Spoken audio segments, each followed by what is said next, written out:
Awino Rebecca ow'emyaka 26 n'omushaija we Alex Nkwasibwe emyaka 28 baziire abaana bashatu mukono gumwe abarimu abishiki babiri n'omwojo omwe bite ebintu bwa hati bibanguhire bwa nyuma y'okushanga ngo nibetaaga miliyoni 3 okutereza ebishare by'irwariro okurigirira hamushaho zariisa abaana aba nagira ngu kibire kigumire ahakuba omukazi akije mu irwariro atakashikiza myezi 9 ubwo omukazi kuyagire kwija akije bishajya atandikira so titukagira ngo hino kundo turukubasa kumuyamba kugira ngo enda egumizemo kure ise myezi 9 ekiturukora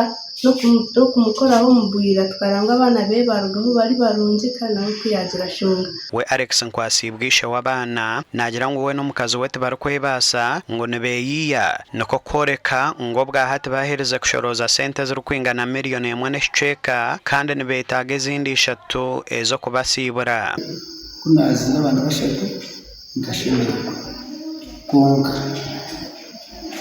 ebyetago nibyo n'ibindi byanisa ushanga nibetaga imbazi bingi kali kandi mushanga na nyindini kasente kubananye hatushayizi n'umurimo gukora bana hati atibine shunga abo kujya tukatekamo bwira twabihamu batakaruhire omunda ya nyina abantu bashabo buhwezi okurabira hanamba yesemo 0774 mukaga noti 2 emwe noti 3 ninga 0789 975 45 nkaga na 8 amakuru gasha kwa Weather Wilfred